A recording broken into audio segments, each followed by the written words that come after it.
बिस्मिल्लाहिर्रहमानिर्रहीम। अस्सलाम वालेकुम। मेरा नाम है ज़ीशान उस्मानी। मेहनत की आरओआई पाकिस्तान के अंदर मेहनत की आरओआई नहीं है। आरओआई कहते हैं रिटर्न ऑन इन्वेस्टमेंट। जब आप मेहनत कर रहे होते हैं तो उसका बदले में कुछ ना कुछ आपको मिलना चाहिए। दुनिया का उसूल है, या तो आपको जवाब में पैसा मिलता है, या शोहरत मिलती है, या रिकॉग्निशन पजीराई मिलती है, या दिली और जहनी सुकून मिल जाता है। इनमें से कोई एक काम होता है, या कोई बिज़नेस डेवलप कर पाते हैं। पाकिस्तान में ऐसा कुछ नहीं होता। देखिए, बचपन में हमने सुना, पढ़ोगे लिखोगे तो बनोगे नवाब, खेलोगे कूदोगे तो हो जाओगे ख़राब। मैं हमेशा से एक ना अच्छा बच्चा वाला जो मॉडल होता है ना, उस पर पूरा पूरा उतरता था।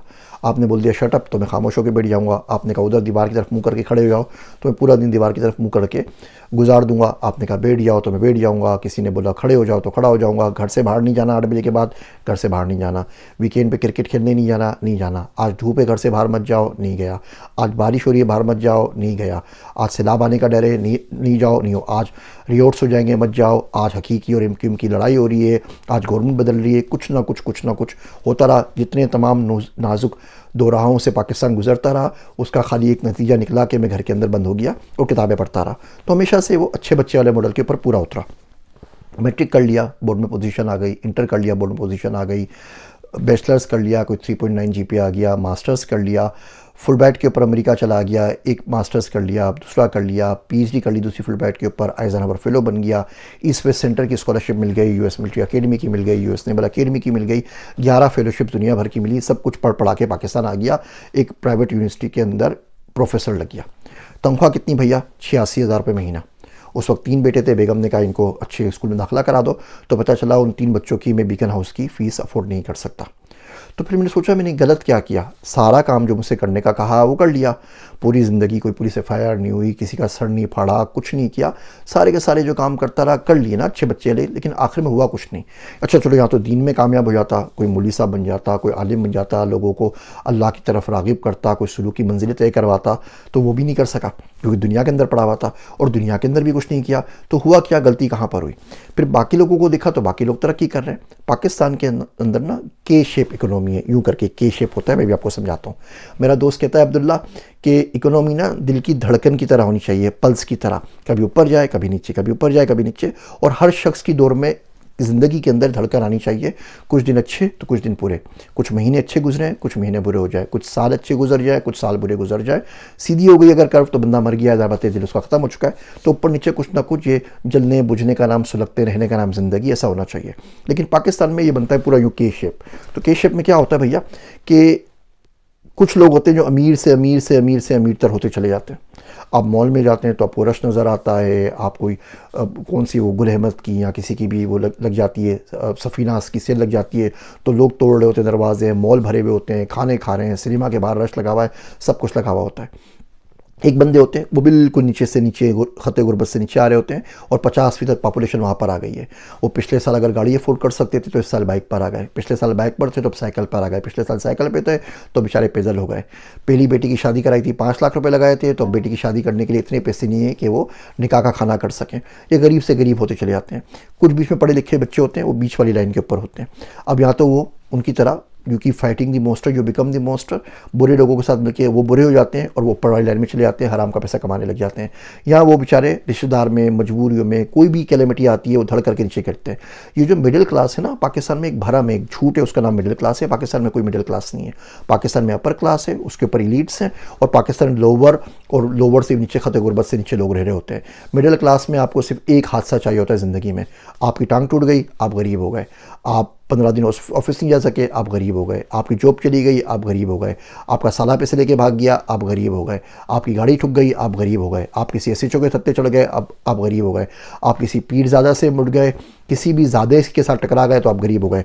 वो पीरज़ादा हो, नवाब ज़्यादा हो, गद्दी ज़्यादा हो, या हराम ज़्यादा हो, वो आपको कहीं का नहीं छोड़ेगा, आपको गरीब बना के छोड़ देगा। फिर आप क्या करेंगे? आप पूरी ज़िंदगी मेहनत करते हैं कि थोड़ी सी इज्जत मिल जाए, वो आपको नहीं मिलती। आपको एसएचओ भी जलील करेगा, आपको पुलिस वाला भी जलील करेगा, आपको दुकानदार भी जलील करेगा।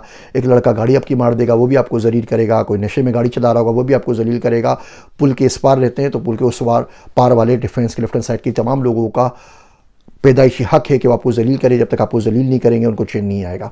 पूरे पूरे प्लेन अफलोड कर दिए जाएंगे, इमिग्रेशन पे आप जलील होंगे, FIA पे आप जलील होंगे, हर जगह आप जलील होंगे। पाकिस्तान से बाहर लेके बड़ा प्रॉब्लम ये होता है, हम लोगों की ना जलील होने की आदत ख़त्म हो जाती है, फिर पाकिस्तान में आते हैं तो बड़े परेशान हो जाते हैं।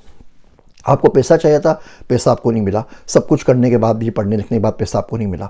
आपको जवाब में इज़्ज़त चाहिए थी, वो आपको अपने हिस्से की इज़्ज़त नहीं मिलती। पाकिस्तान में तो आपको अपने हिस्से का खुदा नहीं मिलता, इज़्ज़त कहाँ से मिलेगी, तो वो भी नहीं मिला।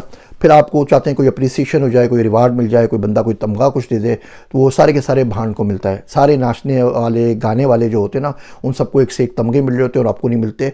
आपकी इज़्ज़त जो है ना, वो नाचने वालियों से भी ज़्यादा नहीं है पाकिस्तान के अंदर, और औकात भी नहीं है।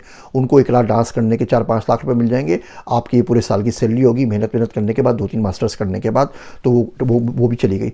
तो जिस मुल्क में आपको इज़्ज़त भी ना मिले, आपको पैसा भी ना मिले, आपको रिस्पेक्ट भी ना मिले, आपको रिकॉग्निशन भी ना मिले, तो उसमें करना क्या है?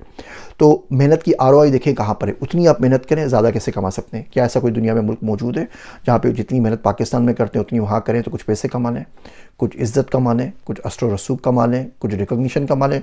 तो भैया वहाँ चले जाइए। मेहनत की ROI ज़रूर देखनी चाहिए। काम बंदा एक ही करता है, आउटपुट कुछ और निकलता है। मिसाल के तौर पे आपको राइटिंग का काम आता है, आप फ्रीलांस के ऊपर जाके कंटेंट राइटिंग शुरू कर दें तो आपको $20 $15 मैक्सिमम आपको मिल जाएंगे लिखने के लिए। अच्छा, यही लिखने वाला काम आप कर लें किसी वकील के लिए, आप पैरालीगल हो जाए, अब आपको $100 आवर के मिलेंगे। आप पैरामेडिकल में आके मेडिकल की ट्रांसक्रिप्शन करने लग जाए तो $200 मिलने लग जाएंगे। यही काम आप किसी नॉवल के लिए, किसी और प्रोड्यूसर के लिए, फिल्म के लिए, अखबार के लिए, किसी नॉवल के लिए, किसी अच्छे इदारे के लिखना शुरू कर दें तो शायद $300 कमा लें। तो आप काम वही लिखने वाला काम कर रहे हैं, लेकिन आपके पैसे अलग अलग हो गए। आप ड्राइवरी कर रहे हैं, आप टैक्सी कर रहे हैं तो कुछ पैसे और मिलेंगे, ऊबर करेंगे तो ज़्यादा मिल जाएंगे। अब ये ड्राइविंग का काम आप कर लेते हैं आर्मी एयरफोर्स के लिए तो उससे ज़्यादा पैसे मिल जाएंगे। आप किसी बादशाह के सदर के ड्राइवर लग जाते हैं तो पैसे और ज़्यादा मिल जाएंगे। तो काम वही होता है, सेक्रेटरी होता है, सेक्रेटरी हर लेवल का होता है। आप देखिए मेहनत की ROI कहाँ से मिल रही है। ROI आपको मिलती है या तो इज़्ज़त की सूरत में, या रिकॉग्निशन की सूरत में, या पीस ऑफ माइंड की सूरत में, या पैसे की सूरत में। इसलिए मैं आपको बोलता हूँ मुझसे बाहर निकले, दुनिया में जो आपको अफोर्ड पैसे दे रहा है ना, आप चले जाइए वहाँ पर। मैं अक्सर इंटरव्यूज़ में शेर सुनाता हूँ कि मेरी आँखों के दाम पूरे दो, मेरी आँखों के दाम पूरे दो, मैंने ख्वाबों समेत बेची हैं। मैं वापस आ गया अमेरिका से पढ़ के, पाकिस्तान में काम कर रहा था, प्रोफेसर भी था, कुछ डिफेंस के साथ भी काम कर रहा था। एक वाक़या ज़िंदगी के ऊपर हुआ जिसका ज़िंदगी पे बहुत ज़्यादा असर पड़ा, सोचा आप लोगों से आज शेयर कर दूँ। तो काफ़ी अर्सा गुजर गया, जिनके साथ हुआ होगा वो कम वक़्त मर गए होंगे अभी तक। हुआ ये कि मुफ्ती साहब के साथ ताल्लुक़ था, उन्होंने बोला कि ईरान के अंदर किताबों का मेला लग रहा है तो ईरान चलते हैं। मैं कहा जी चले, ईरान चलते हैं, मैं भी आपके साथ चलूँगा। मैंने ईरान नहीं देखा, मैं भी घूम लूँगा, किताबें भी कुछ खरीद के लेकर आ जाएंगे। तो मैंने वो अपॉइंटमेंट करवाई ईरानी एम्बेसी के अंदर, पास लिया, डिप्लोमेटिक इनक्लेव के अंदर गाड़ी के अंदर चला गया मुफ्ती साहब का अपना पासपोर्ट लेके ईरान का वीज़ा लगवाने के लिए। अंदर गया, आखिर उन्होंने मुफ्ती साहब को वीज़ा दे दिया, मुझे वीज़ा नहीं दिया। उन्होंने बोला कि जी आपके अमेरिका के इतने ठप्पे लगे हुए हैं, इतनी सारी स्कॉलरशिप मिली हुई है, आप ईरान नहीं जा सकते। बात मेक सेंस, परफेक्टली बात है, दुनिया पोलराइज हो गई। मैं कहा जी अच्छी बात है, ठीक है, थैंक यू वेरी मच। मैं बाहर आ गया। बाहर आया जब एम्बेसी से तो एक सादा कपड़ों में कोई बंदा खड़ा हुआ था, उसने शलवार कमीज में हाथ का इशारा किया। मैं क्या पता नहीं कौन सा बंदा है, उसको लिफ्ट चाहिए होगी, कोई मसला होगा, मुझे जल्दी थी, हमने गाड़ी थोड़ी सी आगे निकाल ली। अभी हम डिप्लोमेटिक इनक्लेव के अंदर ही थे तो एक स्कूटर इधर से आके खड़ी हुई, इधर से आके खड़ी हुई, पीछे गाड़ी खड़ी हो गई आके, तो सारे उसमें बहुत सारे सादा कपड़ों में लोग जो मलबूस थे वो निकले। उसमें से एक शख्स आया, मैं गाड़ी से बाहर निकला पूछने के लिए कि क्या मसला है, निकलो बाहर। गाड़ी से बाहर निकला तो उसने यहाँ से मेरा गिरेबान पकड़ा और उन्होंने ना मोटी सी कोई गाली दी, माँ की, किसी बॉडी पार्ट का जिक्र था, माँ का था। गाली तो मुझे समझ में नहीं आई, मैं तो सुन हो गया ना वो सुन के, और ना मैंने इससे पहले वो गाली सुनी थी और ना ही मुझे उसका मतलब पता था। खैर उसने मुझे वो गालियाँ देके बोला कि तुम रुके क्यों नहीं। मैं कहा भैया मुझे क्या पता, मुझे ज़िंदगी में नहीं पता था कि पुलिस के या एजेंसीज़ के एहलकार सादे कपड़ों में आ सकते हैं। हम तो अमेरिका में होते हैं, या तो बेच दिखाते हैं, बेच दिखा के बात करते हैं, नंबर लगा हुआ होता है, टिक लगा हुआ होता है, सब कुछ लगा हुआ होता है, मुझे नहीं पता था। उसने खैर शनाख्ती कार्ड दिखा, पूछा सखर से हो? जी सखर से हूँ। क्या करने आते? वीज़ा अप्लाई करने आते। किसने इंटरव्यू लिया, क्या लिया, वीज़ा मिला नहीं मिला, क्यों जा रहे थे? उससे खैर पूरा का पूरा 1.5 घंटे का इंटरव्यू मेरा वहीं रोड पर खड़े खड़े ले लिया। पता नहीं उसको क्या रहम आ गया, मैं कुछ काम करता था, पढ़ाता था, 2-4 लोगों के वास्ते दिए, नंबर दिए, तो उसने मुझे जाने दिया। लेकिन जो ज़िल्लत मुझे उस दिन महसूस हुई ना, मैं आपको वो अल्फाज में बयान नहीं कर सकता। आप काम कर रहे हैं मुल्क के लिए, बहुत अच्छा काम कर रहे हैं। जो आपको बंदा जलील कर रहा है ना, उसकी 7 नस्लों ने जितना काम नहीं किया होगा जितना आप 1 साल में कर रहे हैं। आप बच्चों को पढ़ा रहे हैं, आप रिस्पेक्टेड आदमी हैं, आपने 2 पीस सूट पहना हुआ है, अपनी गाड़ी के अंदर जा रहे हैं और आपने कोई गलत काम नहीं किया। ना वो शरई तौर पे गलत है, ना वो इखलाकी तौर पे गलत है, ना वो कौमी सलामती का कोई ख़तरा है, ना वो किसी भी तरीके से गैर कानूनी या इल्लीगल है।